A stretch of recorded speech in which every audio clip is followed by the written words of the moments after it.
Olá, bom dia, Rio Grande do Sul. Agora são 11 horas 35 minutos. Segunda-feira, 17 de agosto, mais uma semana começando. Veja agora os destaques de hoje.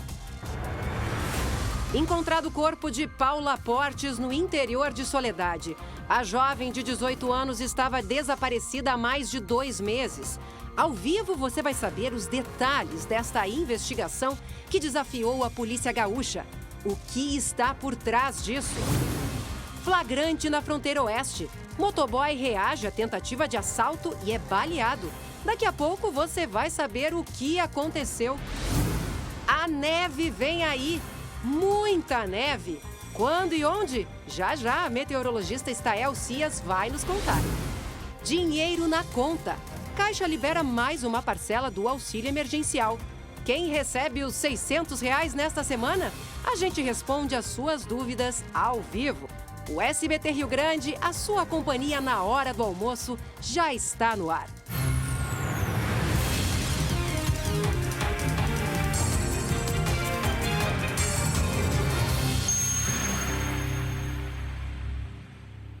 E atenção, porque ainda hoje você vai ver o fim do mistério do caso Paula. Na verdade, o fim de um capítulo desse mistério é que o corpo da jovem, que estava desaparecida lá em Soledade, há mais de 2 meses, foi encontrado nesta madrugada. Na verdade, foi na noite passada e a polícia conseguiu fazer o reconhecimento do corpo ainda nessa madrugada.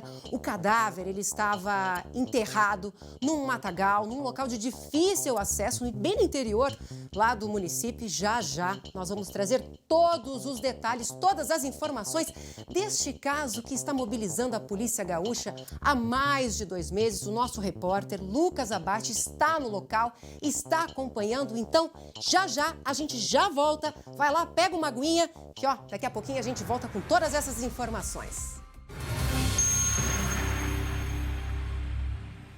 Ser previdente é planejar o futuro, é pensar no bem-estar e na proteção da família, evitando surpresas de última hora.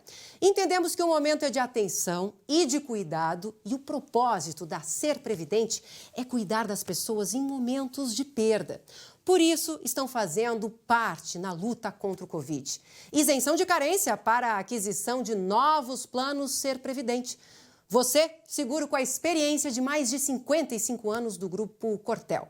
Ligue 51 4003 3135, associe-se e utilize já todos os benefícios em vida.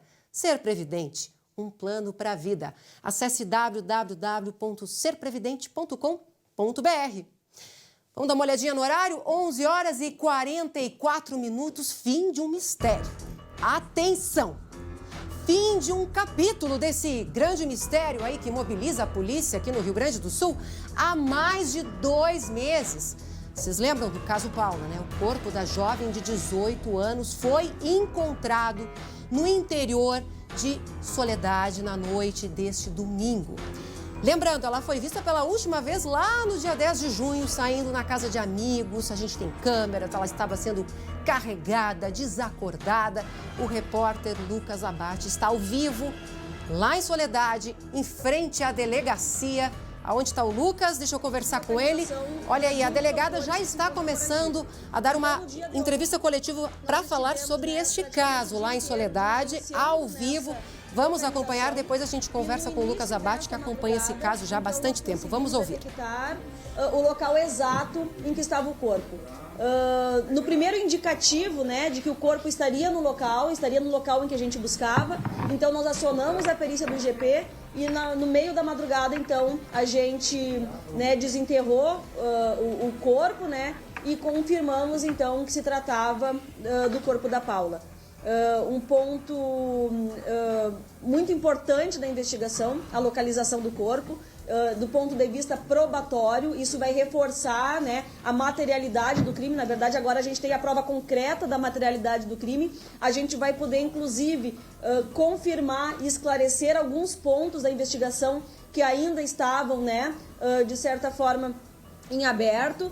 E então, sem dúvida nenhuma, a localização do corpo, além de a gente poder, né, oferecer para a família da vítima uma maior tranquilidade, né? Poder, a família vai poder velar o corpo da filha, a gente também consegue concluir diversas provas da investigação em vista, né, da localização do corpo, em especial pelas perícias que a gente requisitou, né, depois da localização do corpo. Delegada, se fala no estado de decomposição do corpo, que ele não estaria em avançado estado de decomposição, alguma possibilidade da Paula ter sido mantida em cativeiro e ter sido morta depois da data que desapareceu?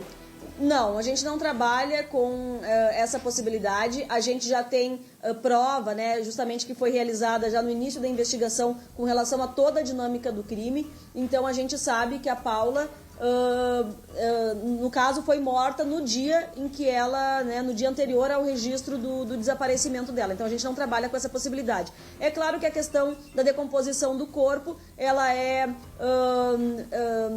existe uma individualidade, né, em razão de local, enfim, né, cada circunstância é uma.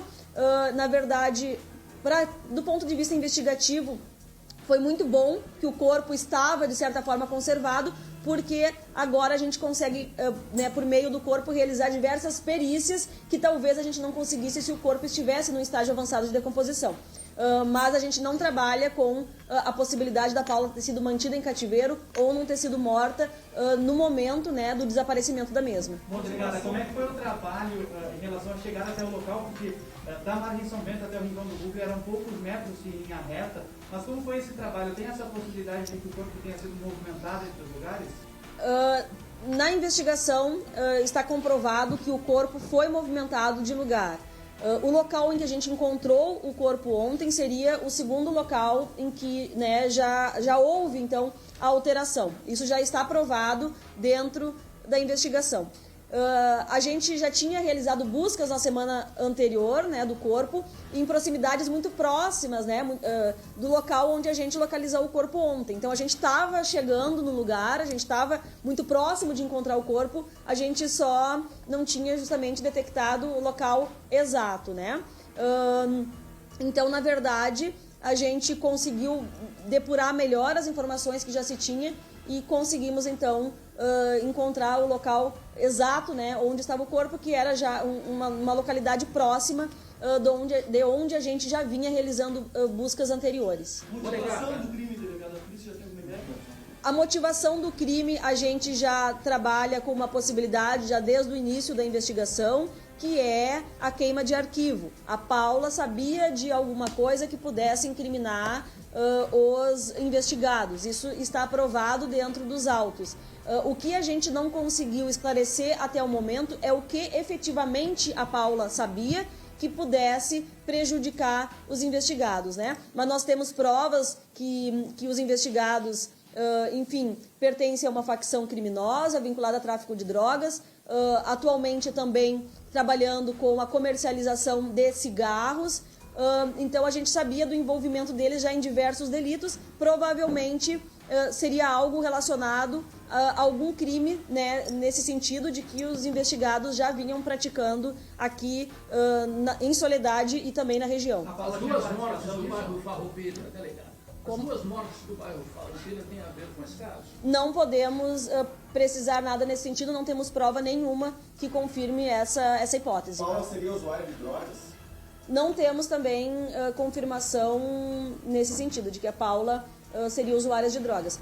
A gente solicitou ontem, né, após a localização do corpo, a realização dos exames, né, toxicológico. Então, se a Paula fez uso de entorpecentes na noite do crime, isso provavelmente vai ficar constatado, né, agora com a análise do corpo. Outras pessoas de que forma ela foi morta? A gente já tem também provado dentro dos autos a forma como a Paula foi executada. Ela foi asfixiada, né, os investigados teriam...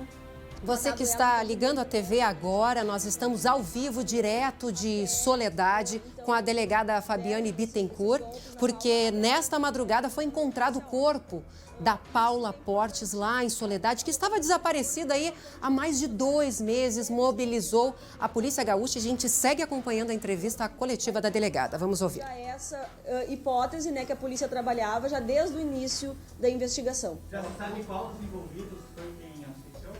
Sim, já se sabe quais os envolvidos. Um deles teria sido o foragido e um dos outros, né, que se encontra preso, já se encontra preso também. A possibilidade dela ter participado também desse momento de troca de local do corpo? Sim, com certeza.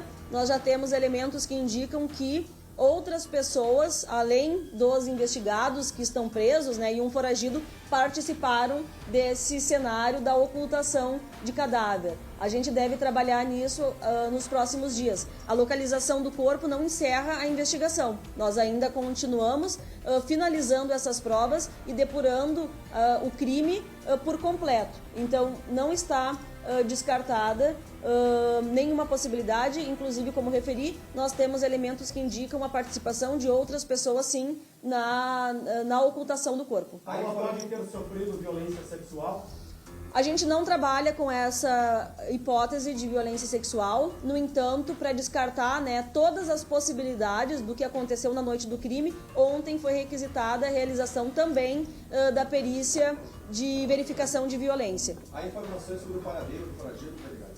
Até o momento não, mas nós estamos diligenciando nesse sentido, né? Já realizamos nos últimos dias diversas incursões, enfim, né? E realizamos diversas buscas em locais em que havia suspeita de que ele pudesse se encontrar.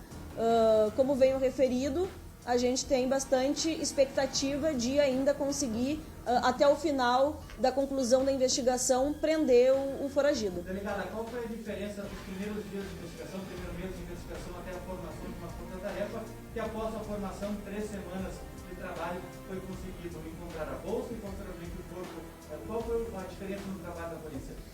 Na verdade, a gente teve 2 momentos da investigação. O primeiro momento da investigação esclareceu o crime, como se deu, descobriu, solucionou a autoria, né, do delito. Essa primeira fase da investigação foi muito bem conduzida pelo meu colega delegado Márcio, tanto que muita coisa se esclareceu nessa primeira fase da investigação. A segunda fase, a gente se focou mais na busca pelo corpo, né? Enfim, na busca da Paula. Então, por isso que a gente obteve êxito, porque a gente focou nesse momento, né, da investigação. Então, por isso que eu digo que a investigação foi dividida em 2 etapas, né? Num primeiro momento, se buscou estabelecer a autoria do crime, a dinâmica do que aconteceu, né, no dia do fato, e esse segundo momento, então, a gente focou na busca pelo corpo e do foragido. Delegada, qual era o objetivo dos criminosos com a ocultação do corpo da Paula? O objetivo dos criminosos com a ocultação do corpo, sem dúvida nenhuma, era se eximir da responsabilidade do crime, né? Com certeza isso, a não localização do corpo abriria, né, brechas defensivas, né, para que eles, enfim, né, dissessem que não cometeram o crime, que não participaram do crime, né? O que agora fica completamente mais difícil, né? E também a questão da realização justamente dos exames periciais, né, que hoje estão sendo feitos. Então, do ponto de vista investigativo, tudo é importante para reforçar toda uma dinâmica de como aconteceu e somar, né, ao conjunto probatório que já se tem. Então, a localização do corpo era muito importante do ponto de vista da imputação da responsabilidade a esses indivíduos. Por isso, esse intuito, né, de ocultação do corpo. E efetivamente o corpo estava em um local de muito difícil acesso, um local em que realmente estava, quem esteve ontem, né, pôde perceber, ele estava realmente com um caráter muito nítido de ocultação, ele estava enterrado, estava com diversas pedras em cima, a gente teve bastante dificuldade, inclusive, de retirada do corpo em vista desse caráter, né, nítido de ocultarem para que o corpo não fosse de forma alguma localizado. A gente sabe que a delegada da dificuldade até da polícia de divulgar informações em relação a isso, mas tem como se dizer como a polícia chegou até esse local? Neste momento, essa informação a gente vai preservar, a gente tem procurado, né, agir com bastante transparência com relação a tudo que a gente vem realizando, né, na investigação, mas essa informação a gente né, prefere preservar justamente porque a investigação ainda está em curso, ainda a gente está produzindo provas Então, é um aspecto que neste momento a gente prefere não divulgar. Delegada, o local onde o corpo foi encontrado é de algum dos suspeitos? É de propriedade de algum dos suspeitos? Não é de propriedade de nenhum dos investigados. Mas, a princípio, a propósito desse proprietário desse local, o Maicon, a princípio ele era suspeito no início, lá na sua residência, teria contribuído com a polícia, estaria ele longe hoje de Soledade com medo de ser assassinado, ser morto também ou não, delegado? Na verdade, a gente também prefere não referir, Miller, com relação à questão da participação das testemunhas na investigação, justamente porque existe toda uma questão de risco, né, que a gente pode acabar expondo essas pessoas. Então, a gente prefere não referir também até que ponto cada testemunha participou, colaborou, o que disse. É claro que os investigados têm acesso a isso por meio da defesa, por meio do processo, né? Mas a gente prefere não referir isso publicamente justamente para não expor ninguém, né, neste momento e nem futuramente. A chave de resultados da perícia, se tem um período que foi dado aos resultados? Para retornar, no caso, na verdade, as perícias estão sendo realizadas, já estão sendo realizadas, né, desde hoje pela manhã. Na verdade, até leva um tempo para que essas perícias retornem, mas hoje mesmo a gente já vai realizar um contato, né, com o nosso perito aqui de Soledade, para que a gente já possa, de forma preliminar, obter algumas respostas, né, até para que a gente possa prosseguir na investigação com mais conhecimento, né, do nosso trabalho. Então, hoje ainda a gente pretende já obter algumas respostas com relação ao exame pericial, mesmo que de forma, né, não objetiva, né, de forma informal. Sobre esses novos suspeitos que apareceram, delegado, a polícia já conversou com eles, já ouviu eles, já sabe quem são? Ainda não, a gente segue, como disse, na investigação, ninguém ainda foi ouvido com relação às novas possibilidades, né, de suspeitos do crime. Então, provavelmente nessa semana ainda a gente vai estar trabalhando nesse sentido de estar depurando melhor essas participações e envolvimentos, né?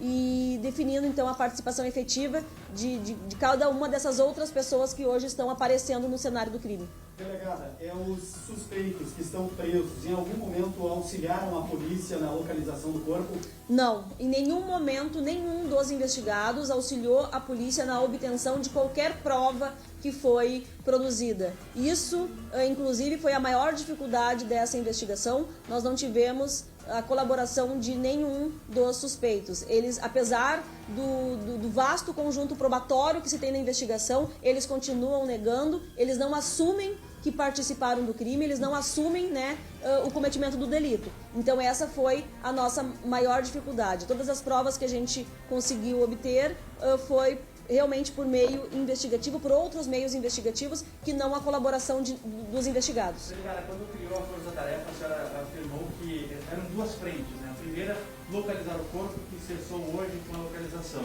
A outra frente é a busca pelo foragido, principal suspeito de envolvimento nesse caso. Como está esse procedimento?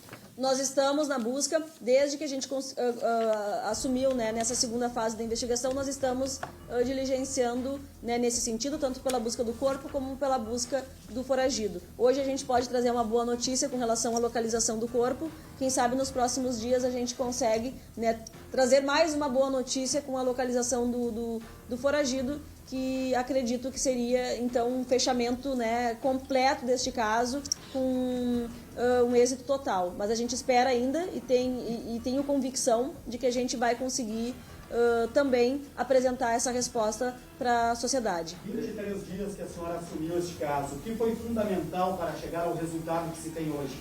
O envolvimento direto de toda a equipe de trabalho, a nossa equipe de policiais, e não só dos nós policiais. estamos acompanhando ao vivo a entrevista coletiva da delegada Fabiane Bittencourt, direto de Soledade, porque encontraram o corpo da jovem Paula Portes lá em Soledade. Na noite passada, essa madrugada, confirmaram a identificação do corpo, um caso que a gente vem acompanhando desde junho, desde quando essa jovem foi dada como desaparecida. Deixa eu conversar com o meu colega aqui, o Glauco Paza, que também acompanha desde o início esse caso, né? Glauco desafiou a polícia, trouxe muito mistério e, na verdade, né, Glauco, é o primeiro mistério que a gente está tendo uma resposta, que é onde a jovem foi enterrada, porque a gente tem muitas dúvidas, a gente não sabe aonde ela estava enterrada antes, a gente não sabe onde está o Micael Rossi Ortiz, a gente não sabe como ela foi morta e nem por quê. Há ainda aí uma nuvem de dúvidas, né? Boa tarde para você, meio-dia agora, 12:01, né? E a gente aqui trazendo todas as informações ao vivo desse caso que realmente mexe muito aqui com o povo do Rio Grande do Sul, né, Glauco? Boa tarde, Lu, boa tarde a todos. Pois é, a gente vem acompanhando há muito tempo esse assunto, mas desde lá atrás a polícia aventava essa possibilidade. Queima de arquivo, que me parece é concretizada mais do que nunca, a cada momento agora a partir do encontro do corpo. Mas a principal pergunta, né, Lu? Qual é a motivação deste crime? O que ela sabia demais que levou a alguém executá-la? Alguém ou mais de uma pessoa, enfim. O fato é que eu anotei algumas coisas que são bem interessantes, né? Asfixia é a causa da morte apontada pela polícia, que o corpo estava lá, ou pelo menos foi enterrado logo depois do crime, ou seja, ela não ficou de posse sendo violentada, de posse dos assassinos, sofrendo violência de outros tipos. Não ficou em cárcere, né, Glauco? Apenas para tirar a dúvida, agora a perícia vai apontar e realmente, né, determinar realmente que foi um assassinato por asfixia. O corpo estava coberto com pedras, né, Lu? Uma coisa que me chamou bastante atenção. E no segundo local, por que ele foi enterrado num local e depois foi desenterrado e levado para outro? São coisas que a gente ainda precisa observar. E a questão do Micael, né? O Mica. Isso aí a polícia vai atrás porque é o nome principal envolvido nesse ato. As conversas de celular são bem claras em relação à participação do Micael. Agora, é um desfecho que eu imagino a família também já podia, né, se preparar para um desfecho como esse. Infelizmente, aquilo que a polícia falou é uma boa notícia. Uma boa por quê? Porque localizou o corpo, mas é o fim trágico de uma história que a gente vem acompanhando, né? Agora, encontrando o corpo, eles conseguem ter todos os detalhes, né? Todos os vestígios, ou seja, tem o corpo ali para a perícia, então conseguem definir a causa da morte e uma série de detalhes e informações importantes, fora que é o fim de uma angústia para uma família, né, Glauco? Que estava há 67 só, né? anos, 67 dias, não 67 anos. O pai e a atrás. Mãe num estado de ansiedade, de nervosismo, né? Advogados tentando fazer o meio de campo ali para ter mais informações. E contextualizando, Lu, ela foi à casa de amigos lá 67 dias atrás, quando tudo começou. Foi assim, ela foi na casa de amigas, tá? E de lá saiu para encontrar estes rapazes em outra casa, lá em Soledade, e aí onde tudo teria acontecido. Você mencionou antes, né, que o corpo foi visto, na verdade foi flagrado por uma câmera de segurança, né, sendo retirado de dentro da casa e estaria ela desacordada. A imagem não é bem definitiva nisso, mas a polícia afirma que isso aconteceu realmente, né? Mas para você ver, a imagem é muito confusa, não dá para determinar exatamente, mas a polícia disse que ela saiu desacordada e carregada por estes homens. Então, para lembrar, 3 estão presos, o Micael Ortiz, que é o principal suspeito, está foragido, a polícia está atrás do Micael, mas agora, então, ganha esse novo capítulo, o encontro do corpo a 5 quilômetros, cerca de 5 quilômetros do açude, Glauco, onde estavam os documentos da Paula. Glauco, nós estamos agora ao vivo com o Lucas Abate, direto de Soledade, 12:04. Para quem ligou a TV agora, nós estamos falando sobre o corpo da jovem Paula Portes, que foi encontrado na noite passada em Soledade, depois de mais de 2 meses aí de buscas. E o Lucas traz informações, acompanhou a entrevista coletiva da delegada Fabiane Bittencourt. Lucas, há muitas dúvidas, muitas perguntas ainda deste caso, né? Mas com certeza a localização deste corpo agora é um grande avanço aí para todas as investigações. Boa tarde. Boa tarde, Luciane. Boa tarde a todos. Certamente o avanço mais importante da investigação até o momento, mais de 70 dias depois do desaparecimento. Mas, como bem disse a delegada Fabiana Bittencourt há pouco na coletiva de imprensa, que ainda está acontecendo aqui na sala ao lado, é a localização do corpo não é o final do inquérito, porque ainda tem muitas pontas a serem amarradas. Primeiro, a motivação do crime. A delegada disse que ela sabia demais, mas não se sabe ainda o que ela sabia, se era de crimes cometidos. Inclusive, um colega da imprensa perguntou por que, um pouco antes do desaparecimento da Paula, 2 pessoas foram assassinadas aqui no município de Soledade. Inclusive, foi questionado a delegada se ela poderia saber também desses homicídios e essa poderia ser uma motivação, o que não foi confirmado nem descartado pela delegada. Então, precisa saber exatamente qual a motivação do crime. Uma segunda informação muito importante, divulgada agora a partir da localização do corpo, uma suspeita de que a Paula foi morta por asfixia. Isso indica para a polícia, primeiro, uma premeditação do crime, um crime que foi premeditado, planejado e também futuramente é uma qualificadora, em caso de condenação, mais tempo de pena para os envolvidos. E o terceiro, Lu, a questão da ocultação do corpo. O corpo primeiro estava em um local, segundo a polícia, e agora a localização nessa madrugada foi em outro ponto de onde a polícia buscou inicialmente. Inclusive, há cerca de 15 dias nós acompanhamos as buscas em um açude e o local de hoje é como se fosse em linha reta por esse açude, mais alguns quilômetros em direção ao interior do município. Então, a partir disso, a polícia suspeita, inclusive, que outras pessoas participaram desse crime nessa forma de tentar esconder novamente esse corpo. Então, além desses 4 envolvidos, um deles, o Micael, que é o principal suspeito, e os outros 3 investigados que estavam nessa casa, a partir dessa localização, a polícia vai em busca de outros envolvidos nesse crime. Essas são as informações mais importantes agora repassadas pela delegada Fabiana Bittencourt em coletiva de imprensa aqui na Delegacia de Soledade. Lucas, vamos retomar um pouquinho essa história, né, que já são mais de 2 meses aí de cobertura aqui no SBT, em toda a imprensa gaúcha. A Paula, ela desapareceu na noite do dia 10 de junho, né? Pessoal, relembrar um pouquinho em casa, ela estava na casa de uns amigos, aí ela começou a falar no celular com um homem, o Micael Rossi Ortiz, que está desaparecido, enfim, está foragido, na verdade.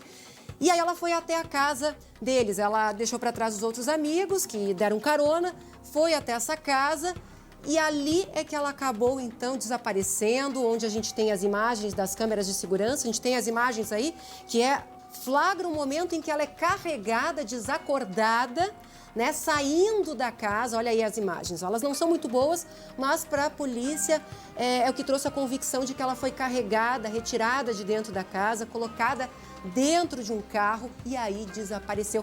Lucas, já se tem alguma ideia de qual seria a primeira localização desse corpo? Porque chegou a ter buscas num pátio de uma casa de um traficante, eu lembro, ali em Soledade, né? Muitas buscas foram realizadas desde então, mas as principais aconteceram nos últimos dias, inclusive no dia 5 de agosto. A nossa equipe esteve aqui em Soledade acompanhando uma busca muito importante em um açude que fica na localidade de Margem São Bento. É cerca de 30 minutos aqui da Delegacia de Soledade, uma região do interior da cidade. Buscas foram realizadas com cães farejadores, também toda a equipe do Corpo de Bombeiros, e a primeira suspeita é de que o corpo poderia estar naquele local. Nessas buscas, nada foi encontrado. Aí, Lu, no mesmo dia, à tarde, a polícia fez busca em outros açudes, que foi onde foram encontradas a bolsa, a capinha do celular, também outros objetos que eram da Paula. Então, há cerca de 15 dias, foram encontrados esses objetos que pertenciam à Paula e se tinha uma suspeita, então, de que o corpo poderia estar naquela região. Não estava exatamente naquele local, estava alguns quilômetros mais ainda ao interior do município, mas a suspeita inicial é de que o corpo estava, sim, naquela localidade conhecida como Margem São Bento, cerca de mais ou menos 5 quilômetros de onde o corpo foi encontrado nesta madrugada. Muito pertinho, né? Lucas, fica aí que a gente já volta com mais informações com você, porque eu quero pedir atenção para o pessoal de casa. Olha só esse flagrante. Dá uma olhadinha nesse flagrante aí. Olha só o flagrante, o motoboy reagiu a uma tentativa de assalto, estava trabalhando, ele estava ali entregando, né, fazendo uma entrega lá na Fronteira Oeste, em Uruguaiana, e acabou baleado. Daqui a pouco você vai saber o que aconteceu. É uma história e tanto. Olha só, dá uma olhadinha ali na imagem, olha ali. Ele chega a dar um chute ali no assaltante. Ele reagiu com tudo, né? E a gente vê, ó, que ele é baleado. A gente, inclusive, vê que ele se vira aqui e acaba sendo atingido aqui no braço. Mas aí, daqui a pouco, a gente vai contar essa história para vocês entenderem por que ele saiu ali como se nada tivesse acontecido, né? A gente conta toda essa história daqui a pouco. Não saia daí, que agora eu tenho um recadinho para você. A Salute, a nossa parceira aqui no SBT, é uma rede de cuidados com a saúde. Com 24 anos de experiência, a Salute existe para garantir a você alta qualidade em serviços médicos. A Salute não é plano de saúde, viu? É solução. E possui mais de 20 especialidades médicas, mais de 1.000 opções de exames, é muita coisa. E para coroar essa parceria, a Salute traz uma promoção aqui para você. Os 20 primeiros a ligar para 3014 1111, dizendo que viram a promoção aqui ó, no SBT, vão ganhar um baita desconto nos 3 primeiros meses de mensalidade ao se associarem. E aí vão pagar apenas R$35, é isso mesmo, viu? R$35. Então ligue agora, 3014 1111. Lembrando, só os 20 primeiros, viu, a ligar, é que vão ter essa barbada de pagar R$35 nos 3 primeiros meses. Atendendo de domingo a domingo, na Zona Norte, na Zona Sul, Salute, sua saúde sempre em boas mãos. Vamos falar novamente sobre o caso Paula, vamos voltar ao norte do estado, Glauco Paza, Lucas Abate, cobertura completa aqui sobre o caso da Paula, né? O corpo que foi localizado nesta madrugada. Glauco, que semana, hein? Começou aí com as informações, com tudo aqui no Rio Grande do Sul. É muita notícia. Pelo menos um capítulo dessa história agora está encerrado. Corpo localizado. Mas ainda tem muitas perguntas aí sem respostas. A investigação continua, inclusive, né? A delegada Fabiane Bittencourt disse que é só o início aí. A investigação continua, né, Glauco? Exatamente, é um trabalho intenso, aliás, uma força-tarefa praticamente foi montada. A gente lembra de uso de cães farejadores lá atrás, em vários locais, né, Lu? E o corpo não era encontrado, a família cada vez mais em estado de pânico. Cada vez que o tempo passava, logicamente as esperanças iam diminuindo, né? Mas precisava uma afirmação. Afinal de contas, a menina estava morta ou não? Apesar de haver a desconfiança, não havia comprovação e a comprovação veio agora com o corpo. Lembrando que perícias adicionais estão sendo feitas ainda no corpo da menina Paula. Isso deve ser feito em Passo Fundo para averiguar possível uso de tóxico por parte da Paula e se ela foi vítima de violência prévia antes do assassinato. A princípio, a polícia considera que foi uma morte por asfixia, Lu. Deixa eu voltar a falar então, Glauco, obrigada com o Lucas, para ver se tem alguma informação sobre o paradeiro, né, do Mica, o Micael Ortiz, de 22 anos, principal suspeito que está foragido há bastante tempo, né? A gente tem advogados que negaram a participação dele, tem gente que diz que ele está morto, mas ninguém sabe onde é que ele está, né, Lucas? É outro mistério aqui na cidade, é a questão do paradeiro do Micael, que é o principal suspeito do crime. Inclusive, foi quem atraiu a Paula até aquele galpão na noite do desaparecimento. Existem várias hipóteses, suposições aqui na cidade. Inclusive, se fala que ele poderia estar morto, que ele foi morto pela mesma facção que encomendou a morte da Paula, o que é totalmente descartado pela delegada neste momento. Então, para a polícia, ele está escondido, está sendo protegido por alguma facção. E agora esse é o foco total da investigação. O corpo já foi localizado, que era a prioridade, e agora a prioridade total é tentar localizar o Micael. Não só, Lu, para prender o Micael, que é o principal suspeito do crime, mas também para entender a dinâmica desse crime. Porque ao longo dessa investigação, outras 3 pessoas foram presas em alguns momentos, foram ouvidas, mas até o momento ninguém disse nada do que aconteceu naquela noite do desaparecimento da Paula. Então, uma das esperanças da polícia, inclusive, é o que Micael, preso, dê algum tipo de informação, até mesmo para indicar para a polícia qual foi a motivação do crime, se teve alguém que foi o mandante, se ele foi o mandante desse crime. Então a prisão do Micael é determinante, principalmente para esse fato, para saber as circunstâncias do crime. Claro, a polícia desconfia, diz que tem provas de que a Paula sabia demais, só que não se sabia do que a Paula estava sabendo. Se era algum outro crime, algum homicídio cometido por esse grupo na região, se era questão de tráfico de drogas, isso que segue sendo um mistério para a polícia. Lucas, esclarece uma coisa aqui pra gente. No início se falava em 5 suspeitos, depois 4. A gente teve, então, 3 prisões, né? 2 que estão presos, ou seja, voltaram a ser presos. A gente teve muita vai e volta, prende, solta.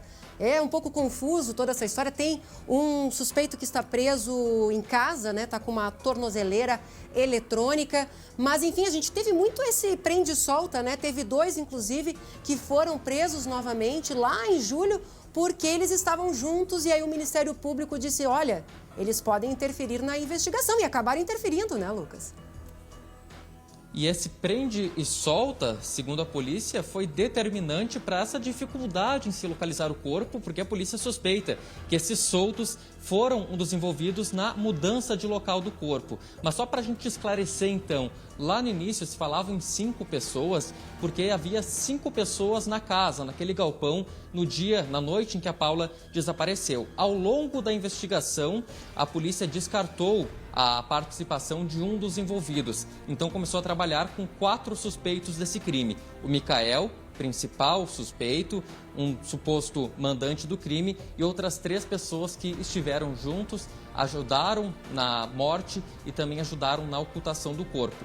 Desses 3, 2 estão presos, pela suspeita inclusive de que mudaram o corpo da Paula de local, e um deles está em casa com tornozeleira eletrônica. Então, por isso que teve essa confusão. No início, 5 suspeitos, mas um foi descartado ao longo do processo. Só que agora, como bem disse a delegada, ainda podem surgir novos suspeitos nesse caso, a partir da localização do corpo e da suspeita de que outras pessoas ajudaram nessa transferência de lugar do corpo. Glauco, e logo lá no início a gente tinha um áudio, né, do dono da casa onde a Paula estava naquela noite, né, Lucas? A gente tinha um áudio, inclusive, pelo menos quem dispôs pra gente foi o primo, um familiar da Paula, que teria recebido esse áudio, e é o dono da casa falando o que teria acontecido. Claro, isso levanta aí bastante dúvidas, né? Deixa um ar de mistério no ar. Eu acho que o Glauco tem uma pergunta antes? Não, Lu, lembrando desse áudio, o dono da casa praticamente deixou claro que foi o Maicon o responsável por tudo, né? Mas o que eu queria fazer uma menção é a semelhança desse caso em relação ao caso Nicole Brito, que era uma modelo que foi assassinada. Caso Nicole, sim. Isso, faz 3 anos, aqui na região metropolitana, Cachoeirinha. O corpo dela foi encontrado no Guaíba e ela foi morta justamente por saber demais informações a respeito de uma facção criminosa. É claro que neste caso aí da Paula, a polícia ainda investiga qual é a participação de uma facção, qual seria essa facção, qual o envolvimento em tráfico de drogas, o envolvimento no contrabando de cigarros, que é outra coisa que foi aventada pela polícia aí. Falta a confirmação apenas oficial, mas a semelhança é bastante grande do caso Paula com o caso Nicole. É quase um modus operandi muito semelhante, né, Glauco? Queima de arquivo. Queima de arquivo, né? Vamos ouvir então o áudio o dono da casa onde estava a Paula na noite? O áudio da Paula, perdão, o áudio que a Paula, quando ela fala com a amiga dela, né, convidando a amiga para ir lá para essa festa onde estavam Mica e mais 4 homens. Vamos ouvir. Nós tava lá na casa do... Sei lá quem que era aquela casa lá. Daí eu já tinha falado pra ela que eu ia vir aqui hoje. Daí eu já avisei, ó, tal hora eu vou ir. Aí eu peguei e vim, mas ela não me proíbe também de nada. Se eu quiser vir, eu venho. Se eu não quiser vir, também eu não venho, entendeu? Então eu peguei e vim. Tá eu, Micael e o Maico. Vai tá quem mais aqui? Atende o desgraça do inferno, do diabo, do capeta. Para o pessoal entender em casa, esse áudio ela estava mandando para uma amiga, né? E ela teria convidado uma outra amiga, porque primeiramente ela estava na casa de uns conhecidos e depois ela foi para casa, então, onde estava o Micael, enfim, principal suspeito desse crime. Para você que está chegando agora, 12h19, nós estamos falando sobre o fim do mistério do caso Paula. Na verdade, foi localizado o corpo dela 2 meses depois, mais de 2 meses, no interior de Soledade. O corpo estava enterrado num local de difícil acesso, provavelmente segundo ponto, ou seja, Os criminosos trocaram o local onde haviam ocultado o cadáver, havia pedras em cima e a principal suspeita é queima de arquivo. Nós estamos ao vivo, direto de Soledade, com Lucas Abate. Lucas, a gente acabou de ouvir aqui o áudio, né, da Paula, ou seja, ela estava muito tranquila, né? Era uma festa, a princípio, com conhecidos. Havia informação de que ela se comunicava por celular, né, com o Mica, havia um certo interesse. O pai dela chegou a dizer que ela tinha interesse no Mica. Essa é a informação que a gente tem, né? Isso. O que acontece, Lu? A Paula morava em Fontoura Xavier, que é uma cidade vizinha de Soledade, morava junto com a mãe. No início do ano, ela fez 18 anos e veio aqui para Soledade para morar com o pai. E ela estava conversando com o Micael William Rossi Ortiz, de 22 anos. Eles estavam se comunicando por celular e, segundo informações levantadas pela própria investigação, eles já estavam tentando se encontrar há algum tempo, mas sempre dava algum tipo de problema e eles não se encontravam. Então, naquela noite, ela estava com amigas, recebeu uma mensagem do Micael convidando ela para ir até o local e ela decidiu ir. E quando já estava no galpão, que enviou esse áudio para a amiga, convidando essa amiga para ir até o local. Então, até então, era uma situação muito calma, a Paula não desconfiava de nada do que poderia ter acontecido com ela. Então, por isso até que a polícia reforça essa hipótese de que ela foi atraída para o local, foi feita uma forma de emboscada e que o crime também foi premeditado, situações que serão qualificadoras depois no futuro em caso de condenação. E a gente tem o outro áudio, o áudio que foi enviado. Daqui a pouco, então, a gente vai ouvir o áudio do proprietário da casa onde aconteceu essa festinha, né? Onde o crime, então, aconteceu. Um crime que chocou aqui o Rio Grande do Sul, o país. Diga, Lucas. E até um detalhe muito importante sobre esse áudio, que a gente vai ouvir daqui a pouco. Esse áudio foi gravado por um dos envolvidos no crime, que é o que agora está com tornozeleira eletrônica. Mas olha só a situação, ele foi gravado quando ele estava na cadeia. Quando ele foi preso, ele teve dentro da cadeia acesso ao celular e gravou esse áudio dizendo que foi tudo planejado pelo Micael e que ele estava respondendo apenas por ser o dono da casa onde a Paula esteve na última vez. Então a gente olha só o absurdo, a questão até mesmo que atrapalhou muito a investigação, que os presos mesmo na cadeia, tinham acesso ainda a informações do lado de fora, conseguiam fazer esse tipo de comunicação. Então todas essas situações atrapalharam e muito a investigação da polícia. Tanto é que mais de 70 dias depois, agora que está sendo feita a localização do corpo. Parabéns à polícia, né, por esse trabalho que localizou o corpo da Paula Portes, né? Lucas, lá no início foram feitas diversas buscas e a gente sentiu que desde que a delegada Fabiane assumiu o caso, nossa, assim, parece que o caso voou, a investigação realmente decolou, né, depois que ela assumiu o caso, né? Não desmerecendo, claro, a antiga investigação, mas ela entrou com afinco mesmo, com vontade de resolver esse caso, né? O que disse a delegada é que o caso foi dividido em duas partes. Em uma primeira parte, que foi coordenada pelo delegado Márcio Marodim, grande parte da investigação, ela disse que foi focada muito em elucidar o crime, descobrir quem eram os envolvidos, qual a motivação, como aconteceu. E nesse segundo momento, há 23 dias, quando ela assumiu a investigação, se iniciou um novo momento da apuração, que era justamente a localização do corpo que foi encontrado nessa madrugada. Tá certo, muito obrigada pelas informações. Daqui a pouco o Lucas Abate volta ao vivo, direto de Soledade. Agora 12h23, hora do esporte.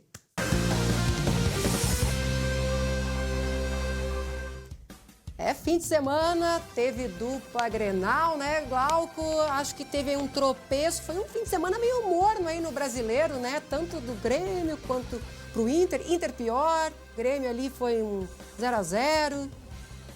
Bom não foi. A gente chega para aliviar um pouco esse programa. Vamos falar de esportes, embora não tenhamos vitórias para mostrar, mas enfim. Em nome de Biscoito Zezé, carinho que vem de família. Eu já fiz o meu estoque para a semana, Biscoito Zezé, já fiz o meu lanchinho antes de começar o programa, que a gente fica aqui e depois começa a roncar, sabe como é que é, né? Sei, a minha barriga aqui já tá roncando, viu? Você tá falando aí do Biscoito Zezé, eu lembrei daquele folhadinho de maçã, que eu comi agora. Que é uma maravilha. Maravilhoso, maravilhoso. Lu, é o seguinte, ó. Você sabe que nessa época de pandemia cresceu muito a quantidade de entregas, né? Teleentrega, as pessoas que compram pela internet recebem em casa. Mas aí a dupla Grenal resolveu seguir a risca. E o que ela fez? Entregou pontos para os adversários. Que Olha, barbaridade. que maravilha, né? A dupla Grenal fazendo boa ação. Só que isso aí vai fazer falta depois lá no fim do campeonato. Olha o que eu aviso aí. Vamos começar por sábado, porque o Grêmio recebeu o Corinthians na Arena. O Grêmio até atacou mais, teve mais oportunidades, né? Jogava em casa, afinal de contas é um time melhor do que o Corinthians, isso eu acho que todo mundo concorda. Mas e aí, meu amigo? E aí que não refletiu no placar, não. Foi 0-0 e o Grêmio ainda perdeu um pênalti com o Diego Souza. Mais um pênalti perdido no ano pelo Grêmio. O Everton, por exemplo, já tinha perdido no Grenal. Eu quero chamar um reforço. Olha aí, olha o Diego Souza aí. Meu Poxa Deus. vida, perdeu ali? É. Não. Eu acho que o Jeremias faria esse gol. Ele é um artilheiro. Olha aí, tá aí o Jeremias. Faria ou não faria? Faria. Pra ajudar na tese, eu digo que eu faria. Modesto. Legal, o Grêmio não sabe jogar sem o Cebolinha? Na sua opinião, Jeremias, o que tá acontecendo, hein? Olha, Glauco, boa tarde pra ti e pra Lu. Satisfação ver ela aí com a gente. O Grêmio virou um time comum, né? O Grêmio virou um time comum sem o Everton Cebolinha. Prova disso que o Grêmio mudou o jeito de jogar. O Grêmio joga com cruzamento para a área esperando que o Diego Souza resolva. E prova disso que o Grêmio não venceu porque o Diego Souza perdeu um pênalti. Se o Diego Souza tivesse feito o gol, o Grêmio venceria. Como ele não fez o pênalti, o Grêmio empatou. O Grêmio virou um time comum, Glauco. Vamos pega a lista de qualquer jogador do Grêmio. Alisson, Mas o está PP, um Grêmio comum, né? Está. E tem nomes para ser um time melhor, né? Olha só, vamos lá. Quem é um jogador extra-classe do Grêmio hoje? O extra-classe? Não tem. Não tem. Kahneman e Jeromel. Bom, mas eles não decidem, né? Eles estão lá atrás para salvar. E eles estão muito bem, os dois, né? A temporada deles é muito boa. Eu diria até que a temporada do Jeromel é melhor do que a do Kahneman. Mas assim, jogador para desequilibrar, para fazer a diferença. Lá Alisson, nos Jean-Pierre, finalmente, que a gente fala, né? Tassiano. Nos finalmente, fazer gol é que tá faltando lá o cara, né? Mas o Diego Grêmio Souza virou tava tão um time bem, comum. cara. Como é que é? Pois é. É futebol, né, meu amigo? Futebol, né? Tá faltando gente, por isso o efeito. Entendi. Agora eu tenho o seguinte, o Internacional foi ao Rio de Janeiro, tá? Esse negócio dos ex, que a gente comentou lá semana passada, o Cássio, ex-goleiro do Grêmio, que agora tá no Corinthians, segurou o Grêmio. E o Odair, ex-técnico do Inter, segurou e, aliás, o time dele venceu o Inter. Apesar do Guerreiro, que foi lá e fez 1-0 pro Colorado, no Maracanã, o Internacional entregou a paçoca, como a gente diria lá no interior, acabou virando a equipe do Fluminense. Olha que teve um pênalti ainda, que o juiz voltou atrás, mas enfim, teve duas cobranças de pênalti que valeram. E o Nenê, veterano Nenê, 39 anos de idade, rapaz do céu, de Nenê ele não tem nada, mas foi ele o autor dos gols que deram a vitória para o Fluminense contra o Internacional. E sem o Odair, que está com Covid, me parece, foi afastado, né, o Jeremias? E aí, qual é a solução para o Inter, que estava tão bem na quinta e tão ruim no domingo? Pois é, rapaz. Todo Colorado está com dor de cabeça hoje, né? Cabeça inchada. E o Eduardo Cudê também, né? Ele deu uma entrevista, assim, incomodado demais com as perguntas, com o momento. Eu não sei o que é pior, Glauco.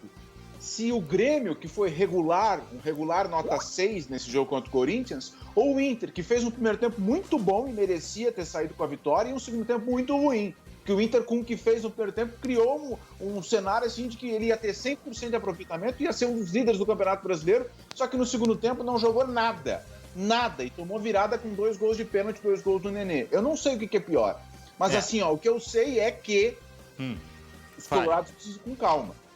O Inter não é uma máquina, como pareceu contra o Santos, e também não é um Calhambeque, como pareceu contra o Fluminense. Calma. Muita calma. Boa essa. Eu te convido para ouvir e ver a sonorita, a entrevista. Eduardo Cudê saiu meio do sério, tá? Ele estava meio brabo depois do jogo. Olha só o que ele falou aí. Vou tentar falar português, porque senão você não compreende. Eu posso falar português e acho que você vai compreender. É um grupo muito curto. Essa é a verdade nossa. E eu estou trabalhando. Se você não acompanha nesse trabalho, é muito difícil para mim, porque não é um Manchester City. Não é o Manchester City, falta gente. O resumo da história que ele falou em português e espanhol, tá bom? Eu concordo com ele. E vou dizer mais, tá? Rapidinho, que eu sei que o tempo urge. O que está acontecendo com o Eduardo Cudê hoje, segunda-feira, 17 de agosto, é o que já aconteceu com o Diego Aguirre aqui em Porto Alegre. Tem ranço porque ele é estrangeiro. Na mesma moeda, ele é valorizado porque fala outra coisa e tem ranço porque ele é estrangeiro. Ele não consegue se comunicar direito em português e algumas pessoas não entendem. Ou fazem conta que não entendem o que ele está dizendo. Muitas graças, Jeremias. Voltamos na próxima, tá bom? Tchau. Tá bom. Então tá, era isso aí. Olha, sem vitória, agora é mirar no meio da semana. Tem rodado brasileiro no meio da semana. Quem sabe a recuperação. Né? Isso mesmo. Não vai dar para descansar muito tempo, não. De olho, então, na quarta. Obrigada, Glauco. Daqui a pouco você volta. De olho no relógio. 12h31. Daqui a pouco você vai ver que tem previsão de neve. Fim de semana teve tornado, agora é neve. 2020 não tá sendo para amadores, não. E ó, não vai ser aquela neve ralinha, não, que a gente está acostumado aqui. A previsão é de uma neve histórica. Muita neve pela frente. A Estael Cias já está aqui no estúdio, aqui, prestes para entrar, para dar todos os detalhes. Mas antes, vamos dar uma olhadinha aqui num flagrante? Um flagrante que vem lá da fronteira oeste, um motoboy, olha essa imagem, reagiu a uma tentativa de assalto. Acabou baleado, olha ali, olha o movimento que ele faz. Ele se vira ali, ele dá um chute, né, contra o assaltante, se vira e ainda toma um tiro no braço. E mais, Glauco, você vai me contar essa história? Ele continuou trabalhando. Pois é, esse rapaz é forte, hein? Você falou na fronteira oeste, isso aconteceu em Uruguaiana. Ele acabou de deixar o lanche na residência do comprador quando ia pegar a moto e aí foi abordado por esse assaltante aí. Você viu na imagem que foi tudo muito rápido assim, né? Claro que essa imagem está acelerada, mas foi muito rápido. Ele tentou revidar a ação do assaltante e acabou levando o tiro. A gente não vê o assaltante atirando, mas vê o efeito. Tem até a fumaça da arma ali no momento que o assaltante atirou. Este assaltante acabou fugindo e, conforme a polícia, tem até mais um envolvido neste caso aí. O motoqueiro, mesmo tendo sido atingido, subiu na moto e saiu. Você imagina, né? Até o pânico, o pavor do momento fez com que ele criasse mais coragem, mais força para ir embora. E depois ainda acabou sendo atendido. As entregas, né? Isso, ele seguiu trabalhando. Você tá pensando o quê? Uruguaiano, o pessoal é forte lá. A Paula, que é a nossa colega aqui, sabe muito bem disso. Foi lá encerrar as entregas e depois é que foi pro hospital. Isso é o mais curioso dessa história. Ou seja, ele tomou um tiro no braço, mas pensou, não, eu vou terminar meu trabalho. É claro que a gente sempre recomenda, né, Lu? Não reaja. Olha o risco que ele correu. Inclusive, ele virou o corpo, poderia ter atingido o coração esse tiro, porque pegou no braço dele, né? Dos males, o menor. Logicamente que a polícia agora tenta identificar quem foram os autores ou o autor deste assalto aí, mas o rapaz passa bem, foi atendido, enfim. Agora não sei se ele vai trabalhar hoje. Mas é uma barbaridade, né, Glauco? Ele estava ali trabalhando, época de pandemia, a gente tem cada vez mais teleentrega, você estava falando aí do Grêmio, então, a gente está aí, delivery, né, em teleentrega para tudo quanto é lado, e aí ele está ali trabalhando, tentando ganhar ali o dinheirinho, ganhar pão. Suado, difícil, né? No momento de pandemia, de crise, olha só o que as pessoas vão fazer, o assaltante pegar um motoboy. Nada contra, e também nada, eu não estou aqui dizendo que tem que pegar os ricos, não tem que pegar ninguém. Mas olha que crueldade também nesse momento de crise, né, Lu? Mas que bom que foi só no braço, né? Daqui a pouco você volta. Vamos mudar de assunto? Vamos falar um pouquinho de pandemia, a gente estava falando agora da pandemia, né? Vamos falar sobre saúde, porque nesse domingo, a primeira morte aqui no Brasil, não sei se vocês lembram, por coronavírus, completou 5 meses. Foi lá em São Paulo, aqui no Rio Grande do Sul, acho que foi lá pelo dia 23, 24. Mas foi lá em São Paulo, 16 de março. Desde lá tudo mudou, tá tudo diferente. A gente pensa assim, meu Deus, né? Passou voando. Por aqui, um abre e fecha no comércio, né? Todo mundo enlouquecido, ninguém mais sabe nada. As internações já aumentaram, né? A gente teve distanciamento controlado. E diante de tanta mudança, como é que as pessoas estão enfrentando a pandemia? Eu fui conferir, de olho na tela. Parece que foi ontem, mas já faz 5 meses que, de repente, tudo virou de ponta cabeça. No dia 16 de março, o país registrou a primeira morte por Covid-19. Na época, o Rio Grande do Sul recém registrava 11 casos da doença. 2 dias depois, Porto Alegre decretou situação de emergência e anunciou uma série de restrições. O Fica em Casa deu certo. Enquanto os hospitais ampliavam a estrutura, a economia foi retomada em maio, mesmo mês em que o governo lançou o modelo de distanciamento controlado. Mas com a chegada do frio, as internações em UTI dispararam e triplicaram em junho, obrigando autoridades a endurecer as regras novamente. Neste tempo, a capital registrou mais de 10 mil casos da doença. O número de óbitos passou de 500. No início de agosto, a transmissão do vírus desacelerou. Lojas, salões de beleza, academias e restaurantes voltaram ao trabalho. Desde que o comércio reabriu há 10 dias, as regras já mudaram 3 vezes. De início, foi uma permissão excepcional, ali na véspera do Dia dos Pais. Na semana passada, as lojas puderam atender de quarta a sexta-feira. E agora mudou tudo de novo. O decreto mais recente autoriza o funcionamento do comércio de segunda a quinta-feira. A gente acha que, à medida que a gente aumenta, flexibiliza mais a atividade econômica, a gente vai ter mais gente circulando e a gente vai aumentar a quantidade de casos. E, por outro lado, quanto mais tempo a gente passa, mais pessoas recuperadas a gente tem na sociedade, mais pessoas com anticorpos tem na sociedade e mais protege o nosso sistema de saúde de um colapso. Médicos reforçam a necessidade de observar 5 mandamentos básicos neste momento de retomada. Manter distância de pelo menos 1,5 metro das outras pessoas, usar máscara, lavar as mãos, preferir ambientes externos e arejados e evitar aglomerações. Pelo menos nesse momento, enquanto a gente não tem um tratamento legal e não tem uma vacina efetiva. A única forma da gente poder, no final de tudo isso, estar junto, poder se abraçar, é evitando deslocamento, evitando aglomeração, ficando em casa nesse momento. Pois é, vocês viram, né? 5 mandamentos: máscara, mãos higienizadas, ambientes externos, evitar aglomeração. Acho que eu esqueci alguma. Manter distância também. E uma das últimas novidades aí do distanciamento controlado foi a gestão compartilhada, a cogestão, né? Não é congestão, a cogestão. E ó, as regiões de Taquara, Novo Hamburgo e Canoas foram as primeiras a aderirem a essa mudança, gestão compartilhada. Ao todo, já são 3 cidades aí com protocolos habilitados para essa gestão compartilhada, ou seja, que podem aderir a protocolos menos restritivos. Para trazer mais informações, então, eu vou conversar agora com o secretário de Articulação e Apoio aos Municípios, Agostinho Meirelles. Boa tarde, secretário.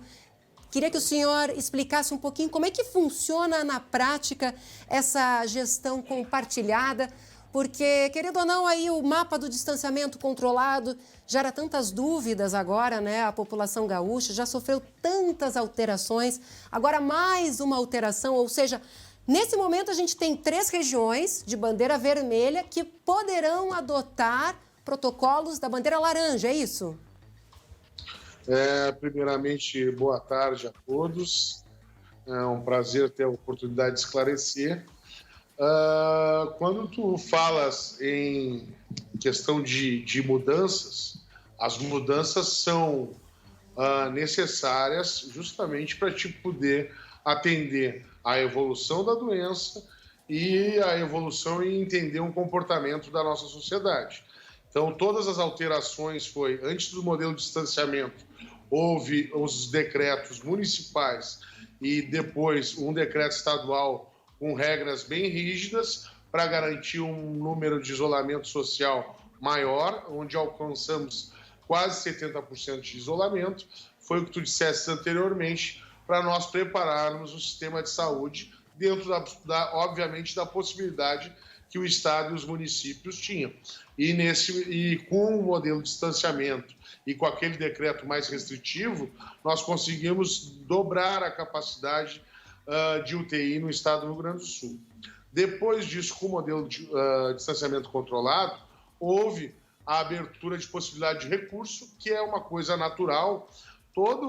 Onde tu tem 497 municípios, quase 300 hospitais que enviam dados diariamente de internação, de caso de óbitos, de altas, e tu tem que compilar todos esses dados, esse sistema não está livre de erros, nem de quem envia e nem de quem os recebe. No caso, quem envia os municípios e os hospitais e quem os recebe o Estado.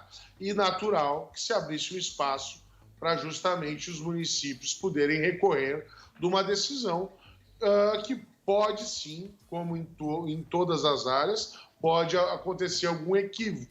E o dano desse equívoco seria manter fechada alguma atividade econômica importante, que a gente sabe que a gente sofre uma recessão em relação ao ano anterior, justamente pelo problema que é o Covid. Então, o recurso, para mim, foi um avanço, não para mim, nós entendemos como governo, até porque te dava tempo, que era outra reclamação que os municípios faziam, do tempo de entrar uma bandeira em vigor. Então, hoje tu publica na sexta, mas a validade da bandeira é terça-feira. E o terceiro momento foi a abertura para a cogestão, para dar uma peculiaridade regional como o nosso estado. Secretário, vou lhe interromper, porque o Glauco Paz aqui na redação tem uma pergunta. Antes, deixa eu só fazer uma correção. Eu falei 3 cidades, na verdade são 3 regiões, né? A região de Canoas, Novo Hamburgo e Taquara, então, que foram habilitadas para essa gestão compartilhada, no total 35 cidades. Glauco, você tem uma pergunta para o secretário, né, Agostinho? Secretário, boa tarde. Só queria tentar clarear uma coisa aqui. Existe agora a possibilidade dos municípios individualizarem muito mais as suas situações, né? Mas, ao mesmo tempo, a questão sanitária é muito dependente do regional, porque tem cidades que sequer têm leito de UTI. O senhor acredita que com essa nova fórmula não existe o risco maior de pequenos municípios se proliferar a Covid? Não, importante, primeiro, te cumprimentar, agradecer a pergunta. Fazer, na verdade, não é nenhuma correção, uma atualização. Na verdade, nós temos, foi protocolado desde a semana passada, 5 regiões. Destas 5 regiões, 4 estão aptas a desenvolverem seus protocolos regionais, que é a região 6 de Taquara, 7 de Novo Hamburgo, 8 de Canoa. Quando a gente fala em regiões, são regiões de saúde Covid, que são 21, e mais a região 21, que é a região de Pelotas. Então, hoje nós temos, para adotar protocolos regionais e não municipais, 4 regiões. E a região de Passo Fundo ainda depende de enviar documentação complementar, que ela entrou com protocolo, mas falta documentação necessária para ela estar apta. Na questão que tu pergunta sobre os municípios, primeiro, o município não criará protocolo próprio. O protocolo será da região, desta região que eu falo, região de saúde Covid, que temos 21 no estado. E, portanto, o próprio município vizinho ou que faz parte dessa cogestão vai ter que, primeiro, ter um acordo, sempre que for alterar um protocolo, de 2/3 dos municípios que fazem parte de cada região, e o município sempre será, podíamos dizer que o vigilante de outro município, sem possibilidade de um município individualmente criar protocolos. Tá certo, muito obrigada pelas informações, secretário Agostinho Meirelles aqui com a gente. Vamos aguardar então o anúncio do mapa definitivo que sai sempre no fim da tarde. Agora eu tenho um recadinho para vocês. Na verdade, vocês vão ficar com o recado do André Har. Vou fazer uma pergunta para você. Quem quer envelhecer? Ninguém, não é mesmo? Só que com o passar dos anos, a nossa pele perde elasticidade. Começa a surgir as rugas e a flacidez. Por isso, você precisa fazer reposição de colágeno para manter a pele sempre jovem. Os colágenos existentes, na sua grande maioria, são em pó. Eles não são práticos, são difíceis de preparar e, o pior de tudo, eles não têm sabor agradável. Pensando nisso, a tecnologia alemã associada à cosmética francesa desenvolveu o Fixaderm. Fixaderm é a inovação e uma revolução na reposição de colágeno. Fixaderm é a primeira goma mastigável de colágeno Verisol do mercado. E o que é melhor, é o único colágeno enriquecido com coenzima Q10 e vitamina C, o que potencializa em muito a absorção do colágeno, ajudando a prevenir o envelhecimento da pele. Fixaderm são deliciosas gomas mastigáveis sem açúcar que podem ser consumidas de forma prática e em qualquer lugar. Fixaderm, por não conter açúcar, é também recomendado para diabéticos. Colágeno em pó, isso é coisa do passado. Agora você pode contar com Fixaderm. Fixaderm, seu novo jeito de fazer a reposição de colágeno. Experimente Fixaderm, você vai se surpreender com os resultados. Fixaderm, sua pele nova, de novo. Anotou aí a dica do André Har? Boa, né? Ó, 12h46, segunda-feira é dia de previsão do tempo. Roda a vinheta.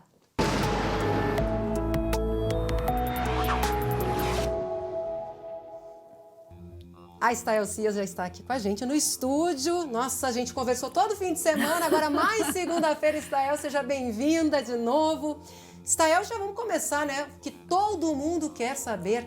Tem neve, frio. Que semana, hein, que nos espera aí pela frente? Pois é, para quem achava que o inverno tinha acabado, nananina não, tem muito frio em vista. E realmente, Lu, nós meteorologistas passamos o fim de semana inteiro fazendo muitas análises, porque é um cenário surpreendente por vários aspectos.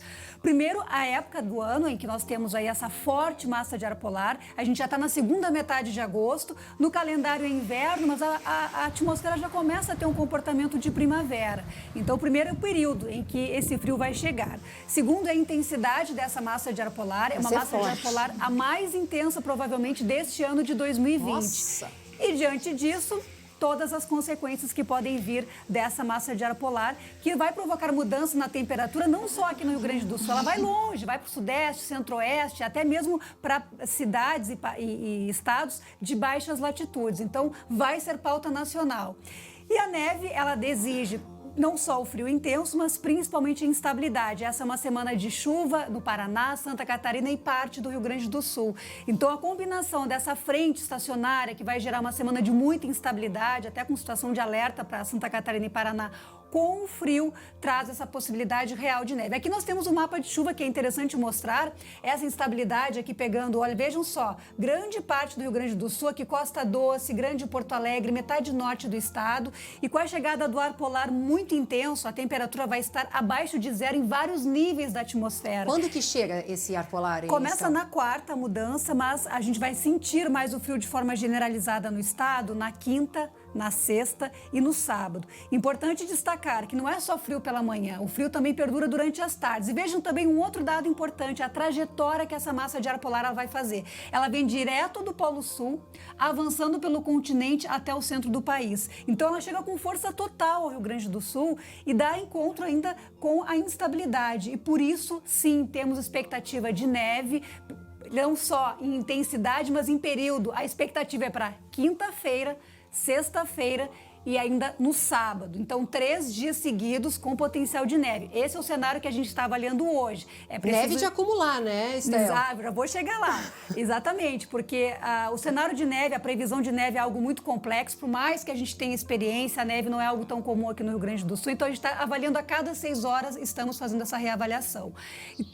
Então, são 3 dias com possibilidade e os modelos indicam algo surpreendente, algo excepcional, neve com acumulação, e não só naquelas regiões de maior altitude, mas pegando também áreas do Planalto, áreas do Médio Alto Uruguai, áreas da Serra. Grande Porto Alegre tem possibilidade de chuva congelada na sexta-feira, talvez na quinta, mas... isso não acontece, né? Muito tempo que não acontece. Eu lembro na década de 90 de ter visto chuva congelada aqui. Acho que no ano de 2000 nós tivemos também um evento aqui, né? Um episódio aqui na capital região metropolitana. Então, Hoje eu posso dizer que a neve não vai ser para poucos, ela pode ser para muitos, mas o frio sim, é para todo o Rio Grande do Sul. Vamos puxar agasalho, casaco, cobertor, lenha para fogão, a lenha para tudo, porque vai ser preciso mesmo, é muito frio que vem por aí. E a preocupação com a geada, setor agrícola, fruticultura, hortifruti granjeiros, a geada pode ser forte, especialmente na metade oeste do estado. Então, traz um cenário bonito, traz um cenário que preocupa, mas também temos essa condição nos próximos dias que a gente vai atualizando aqui no SBT. Nossa, eu já fiz muita cobertura de neve, acho que em 2017 fui para São Joaquim, mas fazia tempo que não dava aquela neve de acumular. Então agora Sim. a gente deve ter então essa neve que acumula, que a gente enxerga, que não é gente aquela enxerga. caça aos Exatamente. bloquinhos. Em 2013 foi o último episódio significativo que a gente teve. Tá certo, muito obrigada, Estael. Vamos acompanhar então a cobertura da neve dessa semana. Quem sabe uma neve histórica, né? Vem Quem por aí. sabe. Tá certo, muito obrigada, Estael. E agora vamos mudar de assunto, vamos falar, de economia. É porque tem dinheiro na conta, a Caixa paga hoje mais uma parcela do auxílio emergencial para os nascidos em setembro. E nós vamos conversar agora com o superintendente da Caixa, Ricardo Bier Troglio. E ele vai tirar agora todas as nossas dúvidas. Eu e o Glauco vamos conversar com ele. Olá, tudo bom, superintendente? Hoje, então, recebe os R$600 nascidos em setembro, mas a gente tem uma série de lotes. Tem gente aí que vai estar recebendo pela primeira vez, né? Boa tarde. Boa tarde, Luciano. Prazer estar aí contigo. Realmente, hoje a Caixa liberou os nascidos de setembro no aplicativo, né? E tem também aqueles que já podem sacar em espécies, que são os nascidos entre janeiro a maio, né? Que a Caixa também está liberando o pagamento em espécie. Importante lembrar, Luciano, que independente da parcela que ele vai receber, se é a primeira vez, a segunda, terceira ou quarta parcela, todo o pagamento é feito pelo mês de nascimento. Então, isso simplifica o entendimento, né, e faz com que as pessoas saibam exatamente qual o dia de ir sacar em espécie ou utilizar via aplicativo já para pagamentos de contas ou utilização nas maquininhas de cartão de crédito. A gente já está em qual lote, hein, superintendente? A gente já está no 6º? Não, as pessoas, quem está recebendo o maior lote, vamos dizer assim, é a quarta parcela. Né? Mas tem muitos que estão recebendo a primeira ainda, que foram aprovados há pouco tempo ou foram reaprovados após os pedidos, né, de reanálise que houveram, né, aqueles que foram negados mais atrás. Então, nós temos diversas situações. Ao todo, são 46 milhões de pessoas, mais 19 milhões do Bolsa Família, então quase 66 milhões de pessoas que estão recebendo neste período aí, neste ciclo. Acho que o Glauco ali na redação, eu sei que ele acompanha direto, né, o auxílio emergencial. Glauco, você já é o expert aqui, você e o Lucas Abate em relação ao auxílio emergencial. Tem uma pergunta ali para o superintendente? O Lucas é meu professor, eu sou aluno do Lucas, tá, superintendente? A gente tenta ajudar as pessoas na medida do possível. Eu queria fazer uma pergunta para o senhor, porque as perguntas para a gente são muito grandes em relação àquelas pessoas que têm que fazer a conferência de dados, que são chamadas para a agência. Isso continua e a que pé nós estamos nisso? Bom, primeiro agradecer, né? Você é uma das pessoas que tem esclarecido muito a população, né? Pelas lives tem feito também. Nós acompanhamos, especialmente as últimas semanas, né? Que nós tivemos uma quantidade expressiva de pessoas que tiveram que fazer o desbloqueio nas agências, né? Ou por indício de fraude ou situações que não foi possível fazer direto no aplicativo. Hoje, nós estamos abrindo o último calendário desses ajustes, que são os nascidos em novembro e dezembro, né, que nesta semana, né, eles podem procurar as agências para fazer o desbloqueio. Lembrando, em muitos casos, o próprio aplicativo ele dá um passo para desbloquear. Por exemplo, ele pode pedir ali para que mande a foto do documento novamente, tira a foto, manda no próprio aplicativo. Mas, em outros casos, o aplicativo vai direcionar para ir nas agências. O que nós percebemos, né, que a gente fez muitos bloqueios. Esses bloqueios, as pessoas, né, já estão utilizando o aplicativo, principalmente no pagamento aí, das maquininhas, né, o QR Code. E isso tem também aliviado, vamos dizer assim, o atendimento depois presencial para pagamento. Então, essa semana é o último calendário de desbloqueio, né? E, claro, de acordo com o mês de nascimento, se vai na agência, a agência também ajuda a solucionar um ou outro problema que possa aparecer. E, Ricardo, sempre tem aquela dúvida, né? Ainda tem gente que está na fila tentando conseguir o auxílio emergencial e não conseguiu e pode vir a conseguir esse dinheiro ou esse é o último lote dos novos aprovados, não tem mais? Como é que fica a partir de agora? Bom, a Caixa ela paga os lotes que ela recebe, né? Então, todos os lotes que nós recebemos agora há pouco tempo mais um lote de pessoas que foram reanalisadas e reaprovadas, né? Nós enquadramos dentro do mesmo calendário. Então, eu não saberia te dizer ainda se o Ministério da Cidadania tem ainda algum lote que repassará ou não para a Caixa.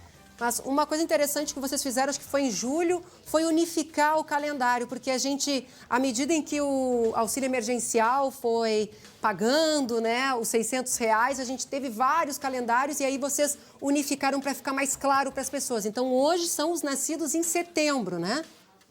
Exatamente, isso auxiliou bastante, Luciana, aquelas pessoas que ficavam confusas com tantos calendários e vinham fora de data. Hoje é muito raro já as pessoas que vão procurar fora da sua data. Muitos porque já receberam várias parcelas, então já compreenderam qual o funcionamento, mas pelo entendimento do calendário. Então, por exemplo, hoje eu posso te afirmar com certeza, todos que nasceram entre janeiro e maio, está disponível o pagamento do saque em espécie, independente se é a primeira, segunda, terceira ou quarta parcela. Então, fica fácil a comunicação.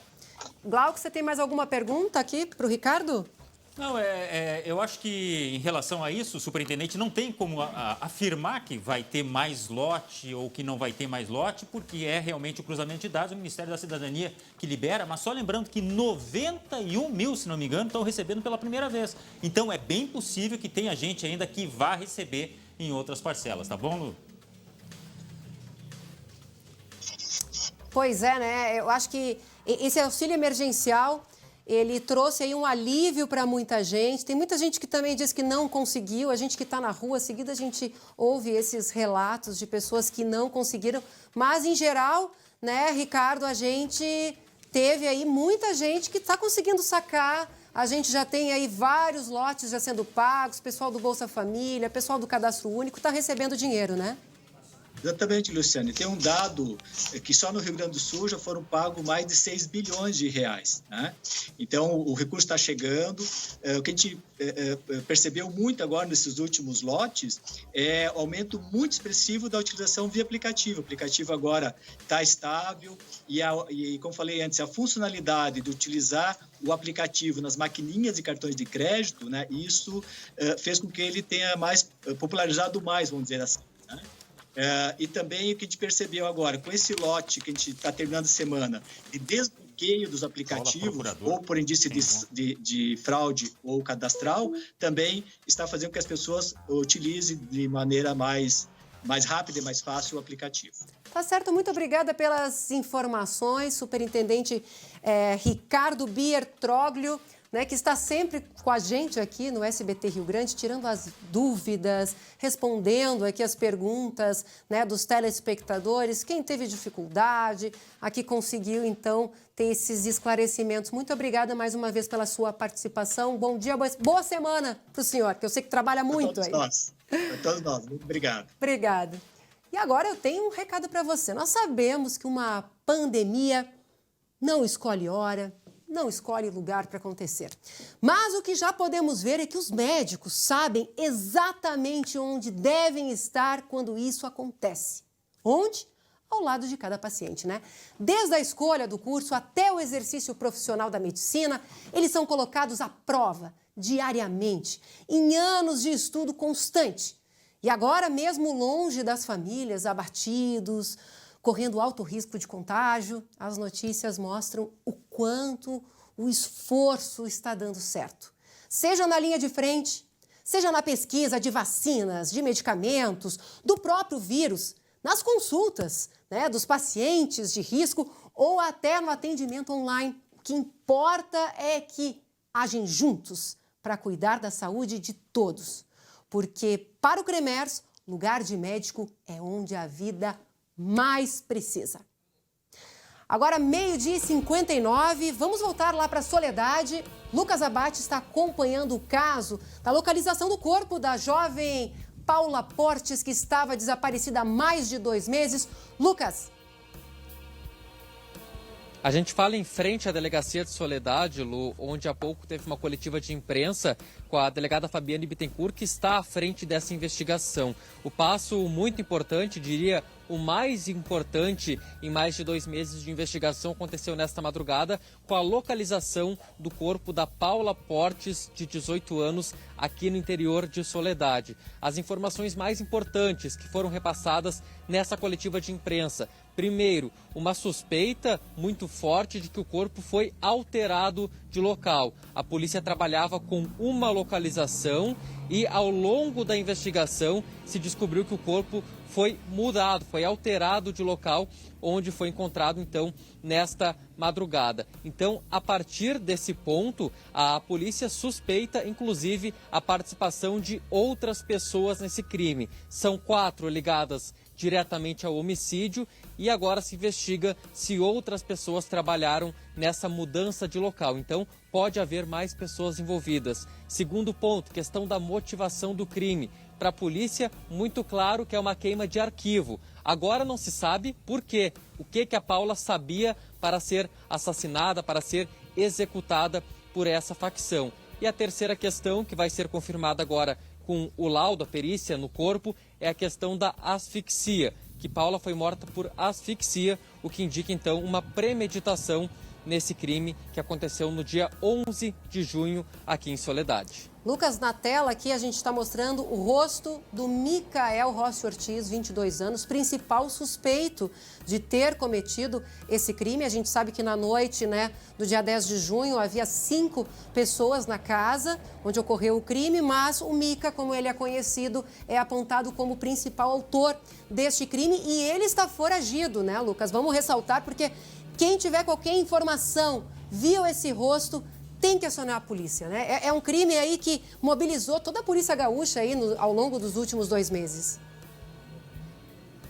Até então a procura era pelo corpo da Paula, todo mundo perguntava onde estava a Paula, apesar da certeza da polícia de que a Paula estava morta, tinha essa procura muito forte. E agora, a partir da localização do corpo, o mais importante para a polícia é prender o Micael William Rossi Ortiz, por 2 motivos. Primeiro, para ser preso, para pagar pelo que fez, segundo a polícia, e o segundo motivo, para dar uma dinâmica, elucidar as circunstâncias em que aconteceu esse crime e até mesmo, Lu, se não teve algum tipo de encomenda, se foi ele de fato o mandante do crime ou se algum outro membro da facção que fez essa encomenda do crime. Então, por isso, a prisão do Micael é tão importante. A polícia reforça que ele está foragido. Quem tiver qualquer informação pode ligar não só para o telefone da Polícia Civil, pode ligar para o 190, passar informações anônimas, que vai ajudar bastante nessa investigação. É o ponto mais determinante agora, é a prisão do Micael, que está foragido praticamente desde o início dessa investigação.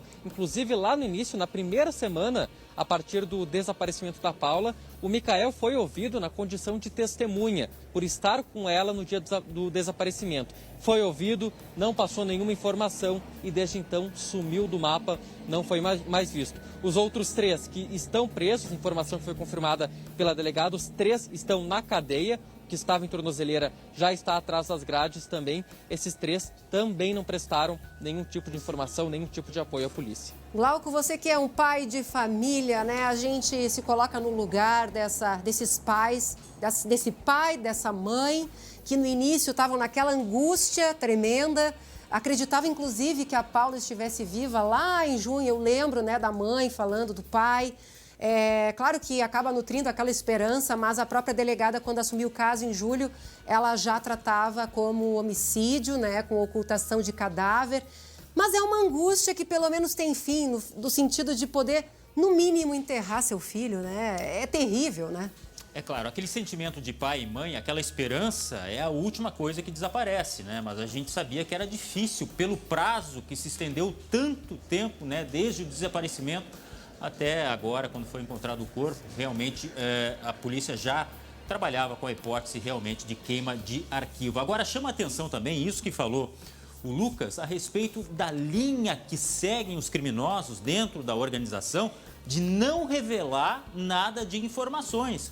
E isso se dá com aqueles, inclusive, que já foram presos, né, Lu? Uma coisa bastante rígida de não dar nada de pistas para a polícia. Isso chama atenção, né, Lucas?